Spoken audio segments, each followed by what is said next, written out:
اب وقت آئے گا آگے، اس وقت پہ جناب اپنا غیرت دکھانا ہے، اپنا جذبہ دکھانا ہے، اپنا اتحاد اور اتفاق دکھانا ہے. تو اس کے لیے چونی موڑی چیزیں ملے تو آپس میں بیٹھ کر حل کریں. ایسا ساتھ ساتھ ہی ایک دفعہ نیمس مولانا عصمت اللہ صاحب، مفتی صاحب، اپنے جناب علی روزی خان صاحب اور مکھا جی خصوصاً ایک برک بٹ پوتی بٹ یاد سن لیجیے.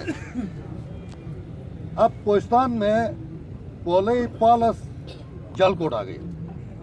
اب میرے ذہن کے مطابق پالس چھوٹا بھائی، کولی درمیانہ بھائی، جل کوٹ والے بڑے بھائی کی حیثیت سے انہوں نے کارنامہ انجام دیا ہے.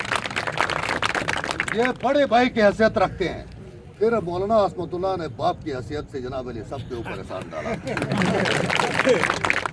تو آنا سے کرتے ہیں مسئلہ بڑا بڑو ایک دفعہ شکریہ ادا کرتا ہوں. اور چھوٹ بھائی گزارش ہے نہیں، آپ نے اتحاد اور اتفاق کرنا ہے. اتفاق کا اتحاد نہ تھے تو آپ کو کوئی مطلب یعنی گاس نہیں ڈالے گا. کون کہتے ہیں کسا کس جلسے تھی جلوس تھے یا یہ وہ کر سے، اس سے معاملات حل نہیں ہوتے ہیں. معاملات ٹیبل پہ حل ہوتے ہیں، مذاکرات سے حل ہوتے ہیں، قربانی دینے سے حل ہوتے ہیں، وقت دینے سے حل ہوتے ہیں، اتفاق کرنے سے حل ہوتے ہیں، اتحاد کرنے سے حل ہوتے ہیں. تو انشاءاللہ آپ نے اتحاد اور اتفاق کیا، آپ ایک بنے، متحد بنے. ہم اس دن کا عادت کو لے کر ایوانوں کے دروازے کھٹکھٹائیں گے، صدر پاکستان کا دروازہ کھٹکھٹائیں گے، وزیر اعظم پاکستان کا دروازہ کھٹائیں گے اور ان سے حقوق ان سے مانگیں گے انشاءاللہ العزیز. وآخر دعوانا الحمدللہ.